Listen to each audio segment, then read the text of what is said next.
Place the seed that with the sun's love in the spring becomes the rose. Bonjour à tous. Eh bien, aujourd'hui, comme promis, je vais vous parler des maladies psychosomatiques. C'est ma façon de voir les choses après plus d'une vingtaine d'années de pratique. Et j'ai là donc mon tableau habituel où j'ai laissé l'adresse de mon site. Je vous laisse juste l'écrire à nouveau si jamais vous ne l'aviez pas fait, pour que vous puissiez aller trouver des informations complémentaires à ce que je vais vous apprendre. Alors, nous allons changer de feuille.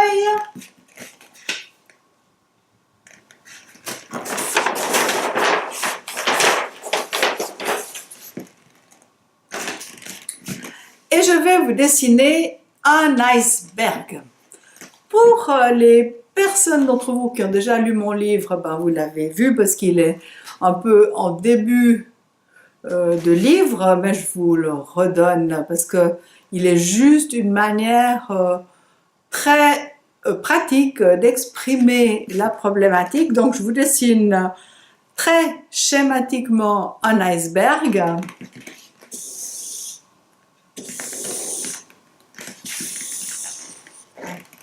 Peut-être que vous savez que la glace a un poids spécifique comme tout autre élément chimique d'ailleurs, mais qui fait que en fait la glace elle flotte avec un rapport de 1/6 au-dessus de l'eau et 5/6 sous l'eau. C'est toujours ce même rapport.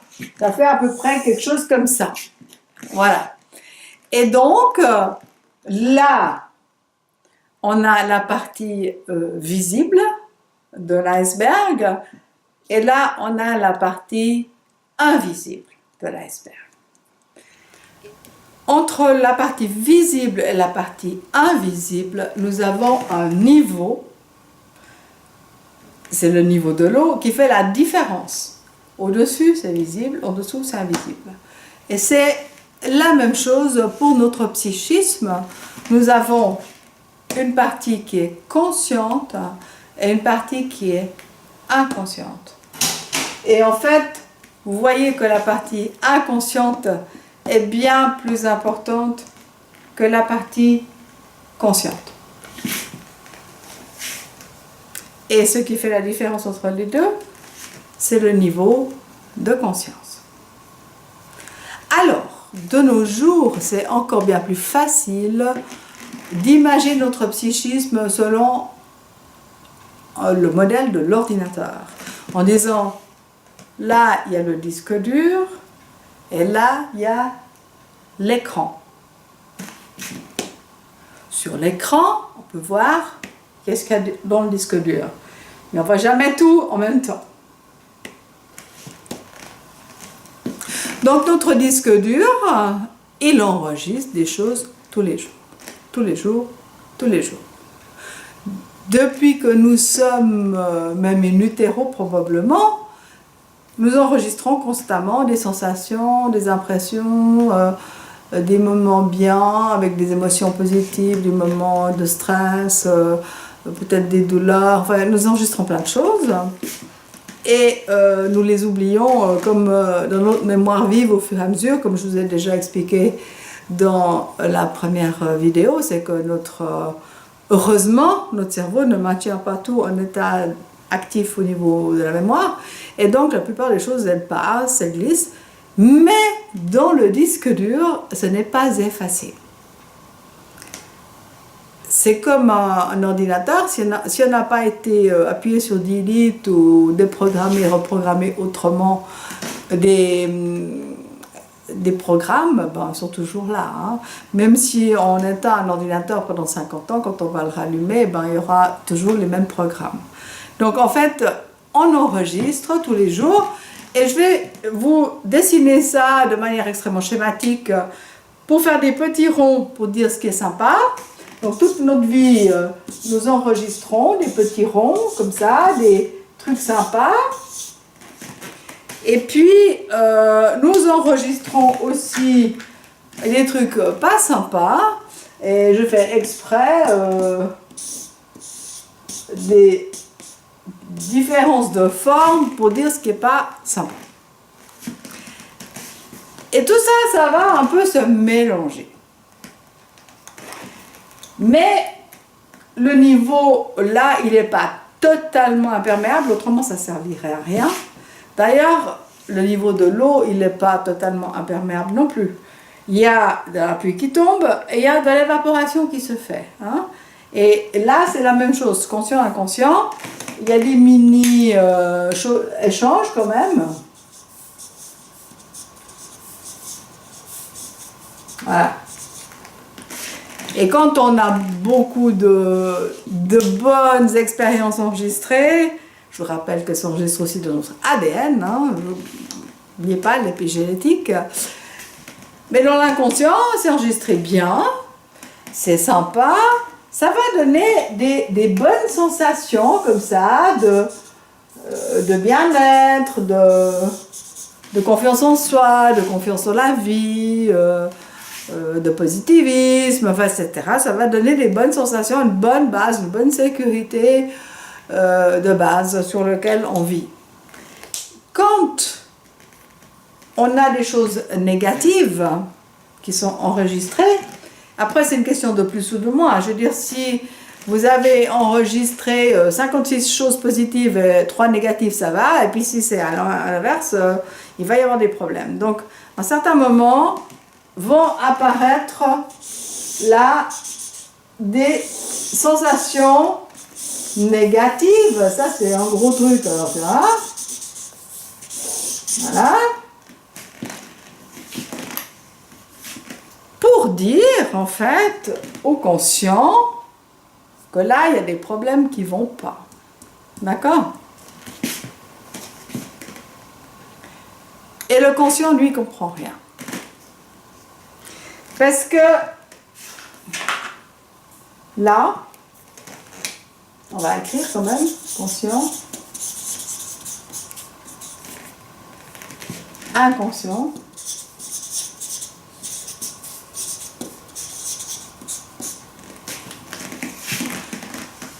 le conscient, c'est le mental.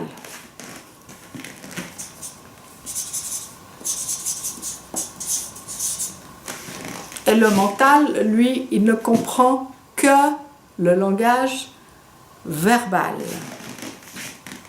Je vais mettre un peu les couleurs pour que ça... Le verbal.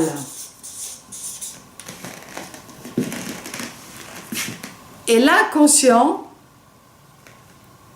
il parle avec un langage non verbal.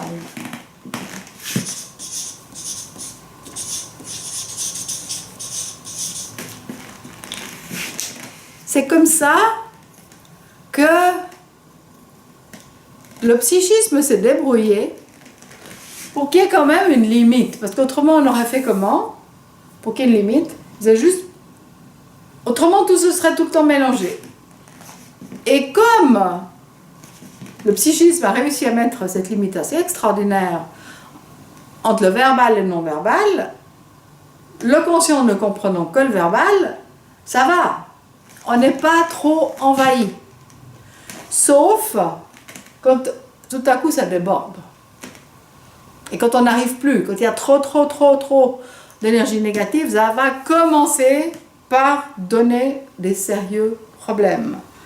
Parce que il faut comprendre que c'est comme si l'inconscient, il voulait dire « Eh, oh, j'ai un problème de douleur, j'ai un problème d'angoisse, j'ai un problème d'abus, j'ai un problème de ci, j'ai un problème de ça », alors il va envoyer toutes sortes de messages là-haut pour dire qu'il faut régler le problème. Mais comme le conscient ne comprend que le langage verbal, eh ben, il ne comprend rien. Et donc, ce qui devait au départ être génial, parce que c'était un filtre justement pour que les choses se mélangent pas trop, du coup, ça devient un piège, ça devient une barrière. Et là, maintenant, ça va plus. Parce que l'inconscient qui essaye, par tous les moyens possibles, imaginables, par des douleurs, par des sensations, par des émotions, par des troubles du comportement, par toutes sortes de choses pour dire ça va pas, ça va pas, ça va pas, ça va pas, eh bien, l'inconscient ne comprend pas et donc ça va déborder. Et donc on va avoir, on va dire ici,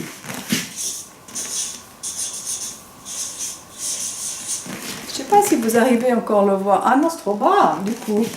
Voilà, est-ce qu'on le voit? Je vais écrire là. On a ici des causes.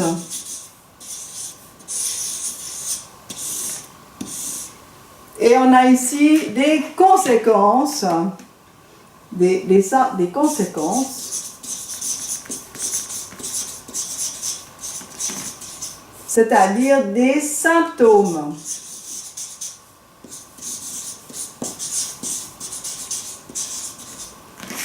Voilà. Et c'est là qu'on va commencer à avoir les maladies psychosomatiques. C'est-à-dire qu'on va commencer à avoir des choses qui deviennent visibles, palpables, autrement que juste dans l'inconscient, qui vont se manifester, qui vont être des manifestations symptomatiques. Et ben voilà, le mental qui comprend que les paroles, le verbal, il ne comprend pas. Donc il va se passer en fait une incompréhension entre ces deux parties de soi. Et ça va détraquer malheureusement tout le système. Il peut y avoir des sérieux décalages, des délais dans le temps entre un moment où il y a par exemple il y a eu un abus sexuel dans l'enfance et au moment où il y a vraiment des symptômes palpables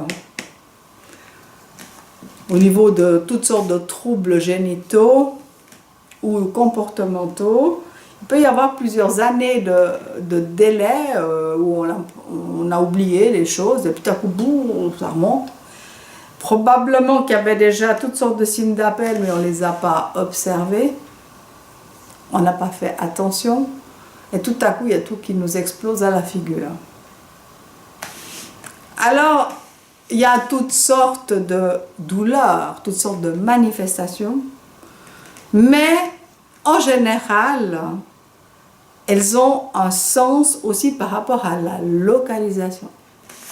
C'est-à-dire que, par exemple, si vous avez eu un abus sexuel et que donc votre appareil génital a été abîmé, vous n'aurez pas des problèmes au bout des ongles ou pas, je sais pas, dans l'oreille ou sur le pied. Vous aurez des symptômes dans cette zone. Mais après, il y a toutes sortes de langage psychosomatique qui touche des organes où il n'y a pas vraiment eu une lésion de cet endroit-là, mais où cet endroit du corps représente quelque chose. Donc, vous pourrez avoir des douleurs aux pieds ou des douleurs aux genoux, disant je peux pas marcher, je peux plus avancer, etc. Ou vous allez faire un infarctus parce que j'ai mal au cœur, ou vous avez des lumbago parce que j'en ai plein le dos, et j'ai des mal à la gorge parce que je ne peux pas avaler ça, ou je ne peux pas dire, hein, c'est dans un sens ou dans l'autre, ou effectivement vous pouvez avoir mal aux oreilles parce que je ne peux plus entendre ça. Enfin, le langage symptomatique est assez parlant. Bon, alors ça, je ne l'ai pas inventé. Vous trouvez ça dans tous les bouquins psychosomatiques. Et en fait, les psychosomaticiens sont à l'habitude. Quand quelqu'un a des problèmes au genou, on va dire, mais en fait, pourquoi vous ne pouvez plus avancer? Ou si il y a toujours des maux de dos, on va dire, mais pourquoi vous avez mal au dos? Qu'est-ce que vous portez? Qu'est-ce qui fait que vous avez plein de dos, etc.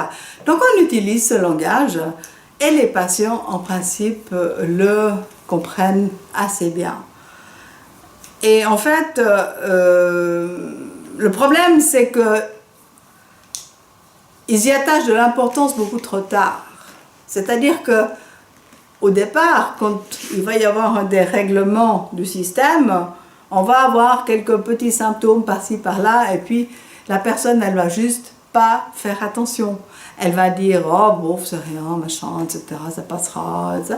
Et donc, le symptôme va devenir de plus en plus fort et de plus en plus précis. Et jusqu'à ce qu'un jour, si vraiment ça n'a pas été entendu, cette maladie psychosomatique, elle devienne une vraie maladie. Donc il y a une progression comme ça, et c'est là que souvent on arrive un peu tard. Alors, je vais vous dessiner un tout petit peu ça, mais c'est extrêmement schématique, parce qu'il y a des étapes qui peuvent se refaire plusieurs fois, il y en a qui peuvent être sautées, enfin, voilà, il faut juste comprendre le mécanisme. Et après, il faut s'écouter un peu. Alors, j'espère que vous avez compris qu'on a des maladies psychosomatiques quand on a enregistré des problématiques dans notre disque dur. C'est ça que j'aimerais que vous ayez entendu.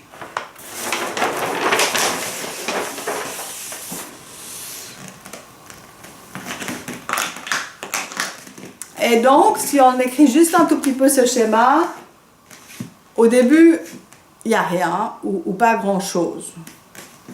Ou une petite symptomatologie de 3 jours, voilà, une grippe, un truc comme ça, voilà.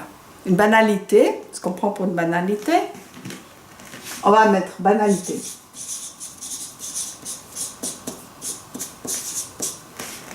Et après, si on ne fait pas attention, si le problème continue, on s'en rajoute encore d'autres. Je vous ai expliqué comment c'était pour les victimes, elles s'en ramassent chaque fois une nouvelle. Il va commencer à y avoir des symptômes ou des douleurs. C'est souvent des douleurs d'ailleurs. On va marquer douleur, mais douleur occasionnelle.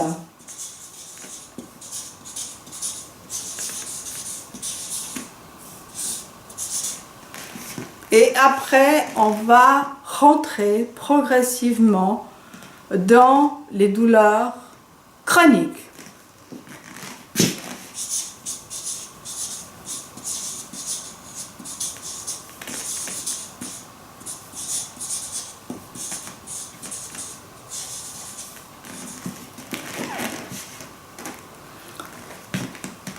Et là, partout, c'est tout ça,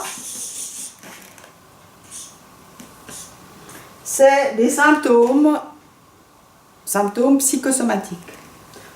Symptômes, ou maladies, ça dépend.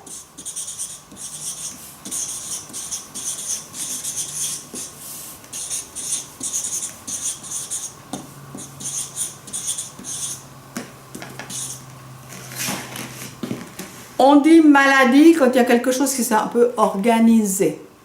D'accord? C'est plutôt de la maladie. Autrement, c'est une fois là, c'est plutôt un symptôme. Mais bon, vous pouvez dire comme vous voulez. Mais jusque-là, c'est psychosomatique. C'est-à-dire qu'il n'y a pas de problème lésionnel sur l'organe qui fait mal ou qui dérange. Je vais prendre l'exemple du côlon spastique parce que c'est quelque chose qui est très fréquent chez les gens. Il y a beaucoup de gens qui souffrent du côlon spastique. Et effectivement, quand ça commence, on ne s'en rend pas compte. Parce qu'une fois de temps en temps, on a un peu une tortillée dans le ventre, une fois, on a peut-être un trouble du transit, on a peut-être 2-3 choses comme ça.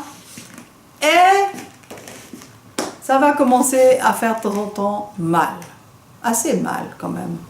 Les gens qui ont des colons spastiques, ils ont vraiment mal. C'est pas juste une imagination. Hein. Et ça peut durer plusieurs années qu'ils ont occasionnellement mal, puis après ça part. Mais si on n'a pas compris qu'est-ce que le côlon est en train de nous tenter de nous expliquer, eh bien, on va finir par avoir vraiment le côlon spastique. Et à ce moment-là, ça peut toucher les gens plusieurs fois par semaine. Ils peuvent vraiment avoir des crampes abdominales épouvantables. Ça fait très très mal. Et quand on fait des examens de ce côlon, il est normal. Et les gens ils peuvent vivre des 20, 30, 40 ans avec des côlons spastiques. C'est donc une vie horrible pour tous ces gens qui ont tout le temps des symptômes pour lesquels ils ont déjà consulté 100 000 fois et on leur a toujours dit qu'il n'y a pas de problème et on n'a pas beaucoup de médicaments qui soulagent. On essaye de donner des traitements de fond mais ça marche moyennement bien. Et donc, il n'y a pas de lésion d'organes. Le côlon, il est en parfaite santé, il n'y a pas de problème. Et pourtant, à un certain moment, chez certaines personnes, il peut tomber malade. Et on peut quand même faire, par exemple, un cancer du côlon. Il y a d'autres pathologies, il y a des diverticules, il y a plein de choses. Hein, donc je ne vais pas vous faire un cours de gastroentérologie, c'est pas le but. Je vais juste vous expliquer le principe. Et quand on arrive là, on a des maladies, à ce moment-là, somatiques. On a des troubles lésionnels.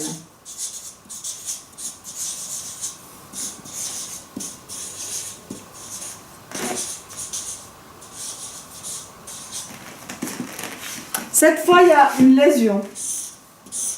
Cette fois, il y a une atteinte d'organes.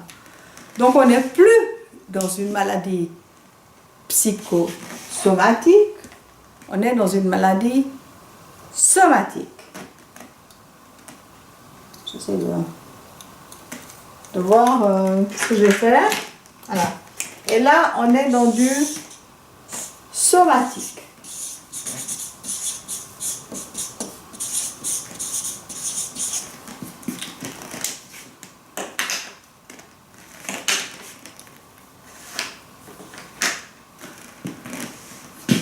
Alors, ce que j'aimerais que vous gardiez comme information de ça, c'est que quand il y a un symptôme qui commence à se répéter souvent au même endroit, il va falloir aller lui demander qu'est-ce qu'il a à nous dire. Et il faut qu'on refasse un peu notre historique. Alors, par exemple, il y a un problème qui est fréquent. C'est chez les femmes, ce sont les infections urinaires. Vraiment, je vous dis qu'en médecine générale, mais probablement en gynéco, puis il y a tout le temps des femmes qui ont des infections urinaires, mais c'est tous les jours. C'est un symptôme extrêmement fréquent. Alors, qu'est-ce qu'on fait?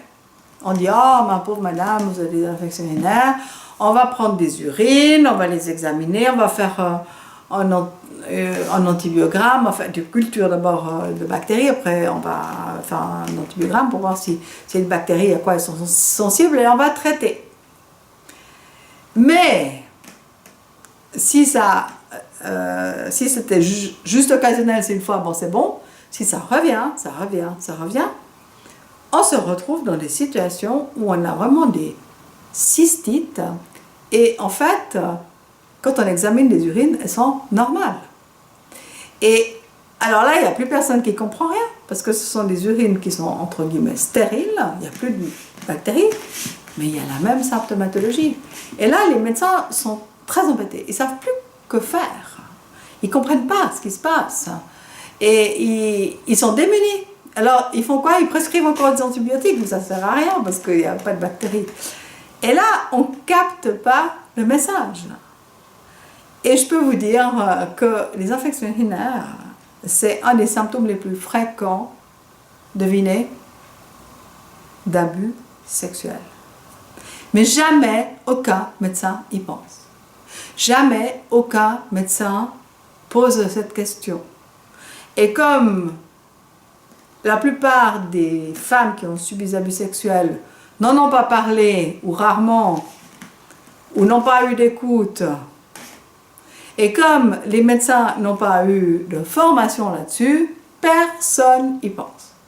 Et c'est des vies entières où les femmes ont tout le temps des infections urinaires parce que la problématique de base n'a pas été entendue. Alors, ce n'est pas juste le fait d'avoir compris qu'il va faire que les infections urinaires vont s'arrêter. Il va falloir faire des vraies thérapies de fond. Et moi, donc, je fais des thérapies émotionnelles. Ça ne veut pas dire que s'il y a une infection urinaire, je ne la traite pas, attention. Ce n'est pas la même chose. Mais ça ne suffit pas de traiter les symptômes, il faut aller à la cause. Il faut aller dans le fond de l'iceberg. J'aimerais vous raconter ma première thérapie émotionnelle. Elle était tellement incroyable que, en fait, je l'ai écrite dans mon livre qui s'appelle « Sommes nous tous des abusés ». C'était vraiment la première. J'avais fait un cours où on avait des approches émotionnelles assez... c'était pas ce que je fais, mais c'était assez proche. Et là, je me suis trouvée... J'avais fait un cours, je crois, le samedi ou le dimanche. Et puis, j'ai dû avoir ma consultation le mercredi, enfin, quelque chose comme ça. Et voilà, donc, une patiente qui arrive, une femme d'une quarantaine d'années, qui, il y a 3 mois en arrière, a fait une gigantesque angine. Mais vraiment un gros truc. C'est la première fois de sa vie qu'elle faisait une angine.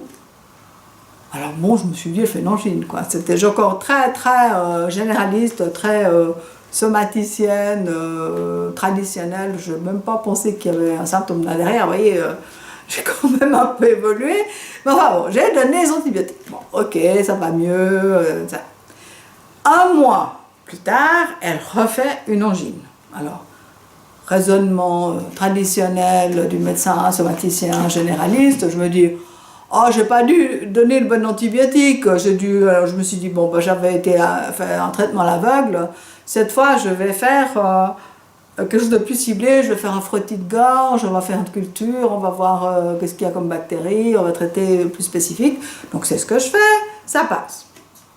Un mois après, donc le fameux mercredi là, elle arrive, mais une angine, mais je vous jure, j'ai jamais vu un truc pareil comme ça. Voilà. Des amygdales qui étaient rouges-violettes, des ganglions qui l'étouffaient presque, elle pouvait quasi plus parler, elle pouvait évidemment rien avaler, mais vraiment un truc énorme. Et je suis restée mais scotchée, je me suis dit, mais qu'est-ce qui se passe avec cette patiente? Elle n'a jamais fait ça toute sa vie, tout à coup, paf, 3 fois de suite en 3 mois. Et là, une petite lumière s'est allumée, enfin. Et j'ai dit, qu'est-ce que vous n'arrivez pas à avaler? Non, pardon. J'ai dit, qu'est-ce qui se passe? Puis elle me dit, bah rien, j'ai une angine. Puis j'ai dit, non. Qu'est-ce que vous n'arrivez pas à avaler? Elle me dit, mais rien.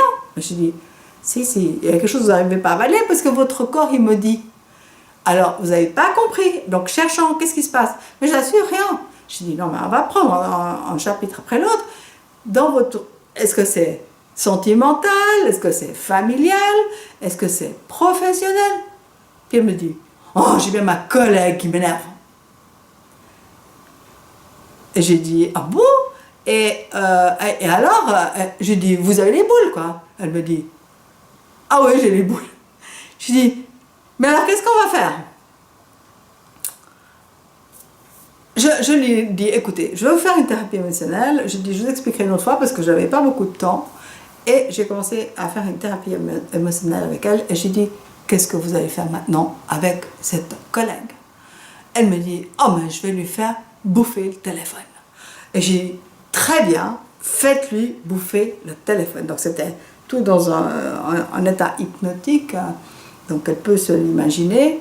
Et là, elle se met à hurler de rire. Mais c'était la thérapie par le rire, j'ai jamais vu ça. Elle a une gorge comme ça, elle riait aux éclats. Et moi, je me suis mise à hurler de rire avec elle parce que c'était tellement contagieux. Et on a fait un fou rire de 10 minutes, en tout cas, les deux. Et je pense que le patient qui attendait dans la salle d'attente, il a dû se demander s'il n'était pas arrivé dans un cabinet de fou. Mais voilà, c'était incontrôlable et c'était absolument fabuleux. Je me suis dit, tiens, il y a le rire qui entre dans la thérapie, je pense qu'on a changé quelque chose. J'avais entendu ça une fois dans une formation, que quand le rire rentre dans la thérapie, il y a quelque chose qui change.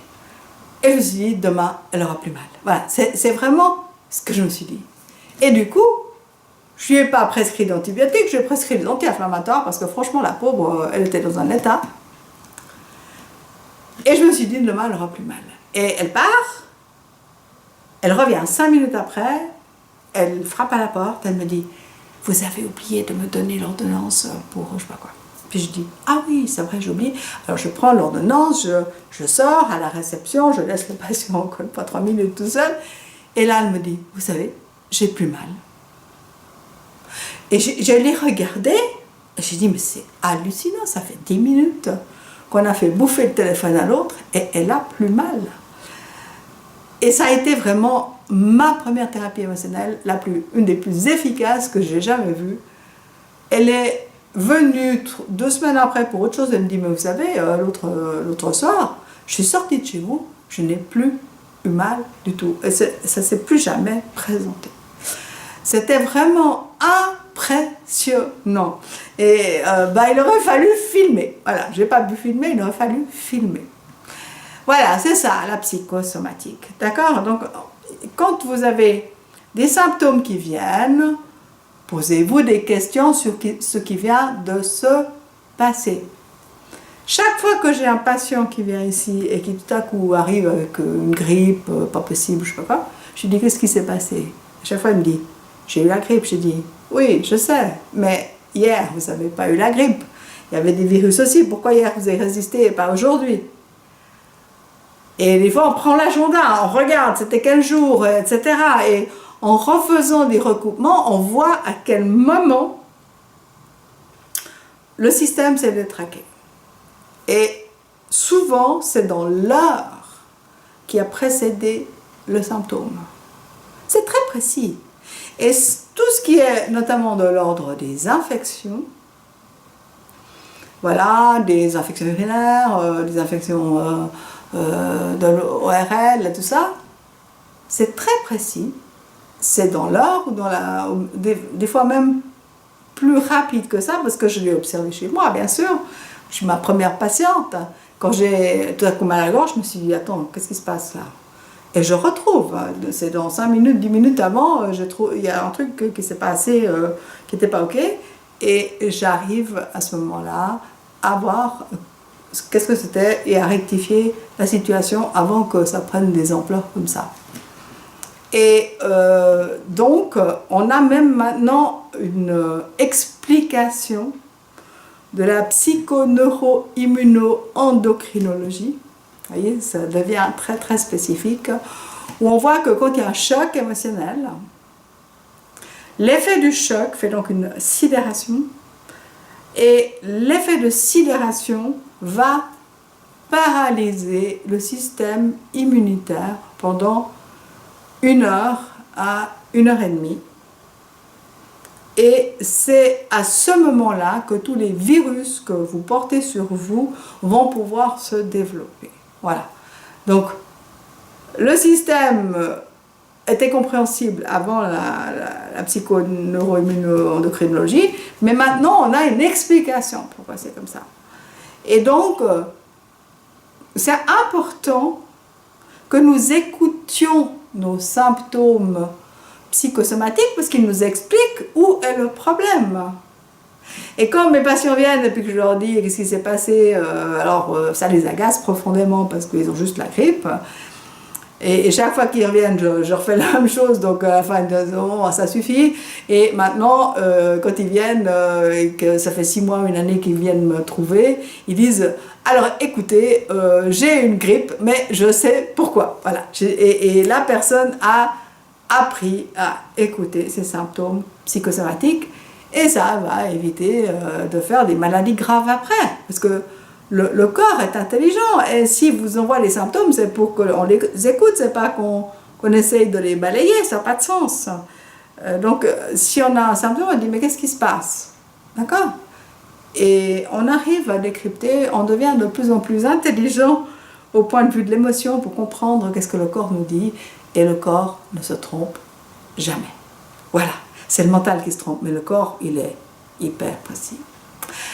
Alors, j'espère que vous avez une bonne idée de ce que c'est que la maladie psychosomatique, les maladies psychosomatiques, les manifestations psychosomatiques, et prenez donc l'habitude de les écouter et de vous questionner, et si besoin, d'aller consulter. Voilà, c'est comme ça qu'on peut sortir de ça et éviter d'entrer dans du lésionnel. Voilà les amis, je vous souhaite une très très bonne quinzaine et je vous dis à bientôt. Au revoir. Lies the seed